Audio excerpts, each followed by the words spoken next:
हमारी नेवी को और कोचिन शिपयार्ड को मुबारकबाद दी कि उनकी मेहनत रंग लाई है और हमारे पास आईएनएस विक्रांत जो इंडिजिनस एयरक्राफ्ट कैरियर जिसका कमीशन आज प्रधानमंत्री ने अपने हाथों से किया, उसका लॉन्च तो 2013 में हुआ था और हम मुबारकबाद देते हैं नेवी को और कोचिन शिपयार्ड को।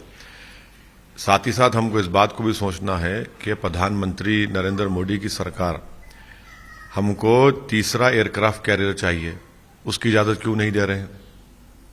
उसी नेवी में हमको 200 शिप की जरूरत है, हमारे पास सिर्फ 130 है, क्यों नहीं दे रहे इसका परमिशन?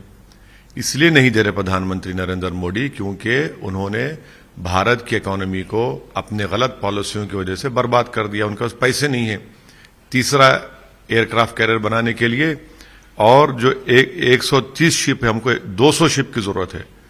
तो ये, और तीसरी बात यह है कि 45,000 टन का ये इतना बड़ा इंडिजिनस एयरक्राफ्ट कैरियर देखकर उम्मीद करते हैं कि देश के प्रधानमंत्री को हिम्मत आएगी और वो लफ्ज चीन अपनी जबान से अदा करेंगे और भारत के पार्लियामेंट में सेशन को बुलाएंगे ताकि चीन जो हमारी जमीन पर कब्जा करके बैठा है 1000 स्क्वायर किलोमीटर पर, जो चीन आज हमारे ग्रेजिंग राइट्स को बंद कर दिया है, करीब 10 किलोमीटर भारत की टेरिटरी में अंदर आ चुका है, जिससे 10 गांव मुतासर हुए हैं।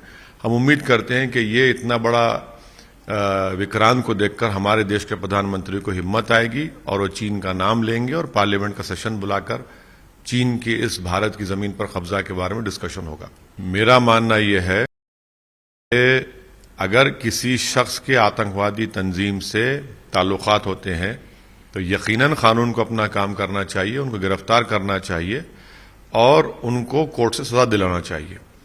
मगर असम में बोगैगांव में जो मदरसे को डिमोलिश किया गया वो कंडेमनेबल है, इसलिए कि हेमंत बिस्वा शर्मा की सरकार ने सिर्फ 12 घंटे का टाइम दिया नोटिस देकर, हाँ, और वो बिल्डिंग 3 साल से मदरसे की वहां पर बनी हुई है।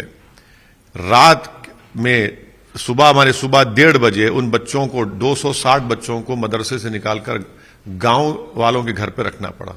ये कौन सा इंसाफ है बताइए आप? और आप नोटिस में ये नहीं कहते, नोटिस में कहते कि सेक्शन 26 डिजास्टर किए। भाई 3 साल से बिल्डिंग खड़ी, आपको याद नहीं आया? और आसाम के मुख्यमंत्री बोलते कि हम बुलडोजर लगाएंगे। आप रूल ऑफ लॉ के तहत सरकार चलाएंगे या बुलडोजर की तरह सरकार चलाएंगे? और बुलडोजर की तहत चलाना चाहते हैं तो आप बोल दीजिए मेरे पास संविधान की कोई अहमियत नहीं है, मैं अपनी मनमानी करूंगा।